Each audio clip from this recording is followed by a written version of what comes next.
बैठकीमध्ये कोण अनुपस्थित होते? जानकर साहेब होते आमदार, ते बेळगावमध्ये आहेत, ते येणार आहेत भेटायला. प्रकाश शेंडगे वगैरे ते एका जाहीर सभेत होते, ते आता 12 वाजता काहीतरी येणार आहेत भेटायला. आणखीन कोण होते? पण काही बैठक होणार आहे तुमच्यामध्ये पुन्हा एकदा या संदर्भातली? नाही, आता दिवसभर चालेल. कोणाची काय चर्चा आहे, कोणाची काय चर्चा, त्या हरकती नोंदवायच्या आहेत, त्याचं काम सुरू राहील. त्याच्यानंतर तिकडे जाहीर सभा आहेत, त्याचं काम सुरू राहील.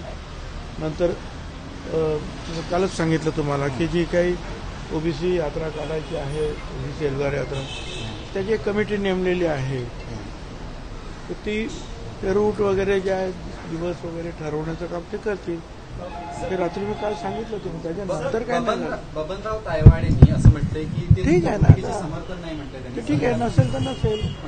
मला स्वतःला असं वाटतं की हे जे आहे ते आमच्यामध्ये 374 वाटेकरी होते वेगवेगळ्या जातीचे, ज्यांना आम्ही सामावून घेतलं.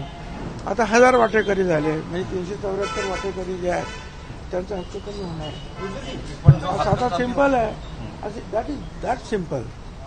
एवढं काय त्याच्यासाठी फार मोठं काय तत्वज्ञान आणि अभ्यास करावा लागत नाहीये. ओबीसीचे असलेले 54% आणखीन तुम्ही 20-25% जर घुसवले, आणि ते पण बलदंड, जे शाहू महाराजांनी सांगितलं होतं आरक्षण देताना, जेव्हा त्यांना विचारण्यात आलं तेव्हा त्यांनी सांगितलं की या तुम्हाला दाखवतो, आणि त्यांनी मग मध्ये जो आहे ज्याला काही चंदी म्हणतात ते ठेवले, म्हणजे घोड्यांचं खाणं, आणि सांगितलं की आता एका पागेतले जे आहे दुबळे घोडे त्यांना सोडलं तर ते खायला लागले. आता म्हणे ते दुसरे घोडे सोडायचे तगडे आहेत. तर ते आल्यावर त्यांनी जे आहे ते बाकीच्यांना लाथा घालून हाकलून दिलं. ते बाकीचे राहील जे दुबळे घोडे होते ते मागे राहिले. त्यासाठी शाहू महाराजांनी म्हटलं की याच्यासाठी आरक्षण द्यायचं आहे.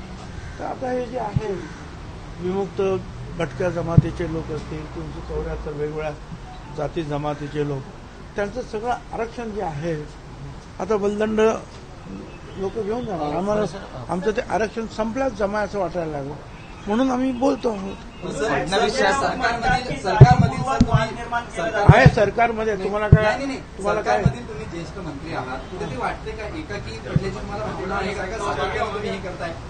मी कशासाठी एकाकी? करोडो ओबीसी बांधव या राज्यातले सुद्धा आणि देशातले सुद्धा माझ्या बरोबर. मी कसला एकाकी?